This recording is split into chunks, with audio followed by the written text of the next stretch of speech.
The 1957 baseball season. It's a good year for somebody, unless you're a fan of the Giants or the Dodgers. Let's find out why. Okay. April 22nd. John Irvin Kennedy is the first black player to play for the Philadelphia Phillies. And he pitch ran for Solly Hamas in the top of the 8th. May 10th, San Francisco Mayor George Christopher confers with Giants owner Horace Stoneham and moving to the West Coast. May 28th, National League approves the proposed moves of the Giants and the Dodgers to San Francisco and LA, providing both on the provision that both make requests before October 1st to move simultaneously. July 9th at Sportsman's Park in St. Louis. American League 6, National League 5. August 19th, New York Giants Board of Directors vote 8-1 and move to San Francisco. The one who vetoed it ended up being the founding member of the New York Mets. So go figure. Okay, September 8th, the Brooklyn Dodgers and the New York Giants play each other one last time in New York before the move to California. So by this time, both the Dodgers and the Giants, are now leaving. And the Giants won 3-2. Last ever game in New York between the two. September 24th, last ever game at Ebbets Field had 6,702 people in attendance as Brooklyn beats Pittsburgh 2-0. 5 days later, on the 29th, the last ever game at the Polo Grounds has 11,606 people in attendance, which included the 1895 manager Jack Doyle to see the Pittsburgh Pirates beat the Giants 9-1. October 8th, Walter O'Malley announces the Dodgers will be in LA for the 58th season, thus becoming the most hated man in Brooklyn. I'm sure the Horace Stoneham was the most hated man in New York, but oh boy. So, grab your scorecards, add 2 more to the list. The Dodgers moving from Brooklyn to LA, and the Giants moving from New York to San Francisco. Joining the moves that the Browns made to Baltimore, the Braves making from Boston into Milwaukee, and the Philadelphia Athletics moving to Kansas City. The Browns were in St. Louis. So that's up to 5 teams that have moved. Okay. Season stats. That's what I was looking for. Ted Williams of Boston, .358 average, leading the majors. Roy Sievers of Washington led the American League with 42 home runs, and in RBIs with 114. Pitching, Jim Bunning of Detroit and Billy Pierce of Chicago each had 20 wins, leading the American League. Bobby Shantz of the Yankees, 2.45 ERA, leading the majors.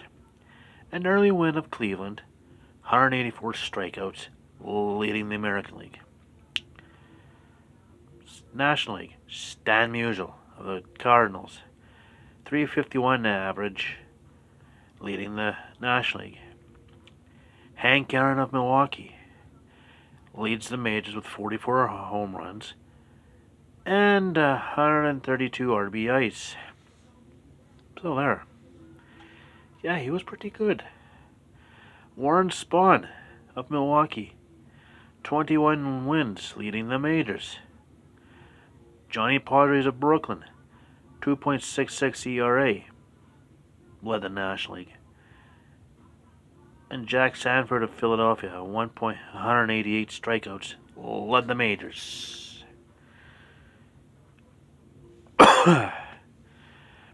Standings. The Yankees, millionth time atop the millionth time winning the American League pennant. 98 wins, 56 losses. Chicago finished second with 90 wins and 64 losses, 8 back. Boston then 82 wins and 72 losses, 16 back. Detroit 78 and 76, 20 back. Baltimore 76 and 76, 21 back. Cleveland goes 76 and 77, 21 and a half back. Kansas City 59 and 94, 38 and a half back. And Washington 55 and 99, 43 back. National League. Hello, Milwaukee Braves. Finishes atop of the National League standings. I think that's the third pennant for the Braves overall. They won the World Series in 1914. I think they lost in 1920. I think. Anyways, St. Louis was second at 87 and 67, 8 back. Brooklyn 84 and 70, 11 back. Cincinnati 80 and 74, 15 back.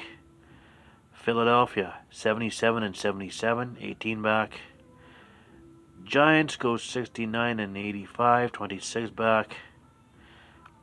Well, that was their last season in New York, whereas Brooklyn in their last season went 84 and 70. Anyways, Chicago and Pittsburgh each went 62 and 92, 37 back. No, 33 back. Which leaves the World Series between the Milwaukee Braves and the New York Yankees. The Yankees' home games were at, Yankee Stadium, and Milwaukee's home games were at County Stadium. So game 1 on October 2nd in New York, Yankees 3, Braves 1. Game 2 October 3rd in New York, Milwaukee 4, New York 2, evens the series. Game 3 October 5th in Milwaukee, New York 12, Milwaukee 3, 2-1 series lead for the Yankees. Game 4 on October 6th in Milwaukee, Milwaukee 7, Yankees 5 in 10 innings. Now we got an even series at 2.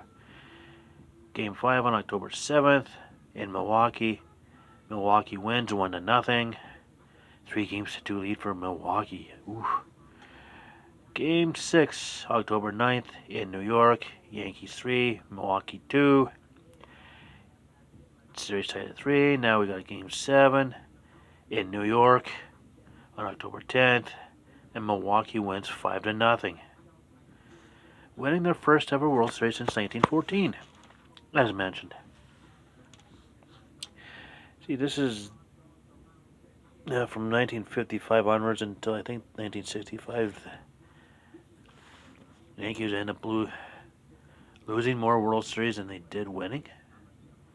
So they lost in 55, lost here in 57. I think lost in 1960. Yeah, let's keep track on that one. So anyways, that's the 1957 season. So tomorrow, the 1958 season, in which the Dodgers are in LA and the Giants are in San Francisco. And until tomorrow, stay tuned.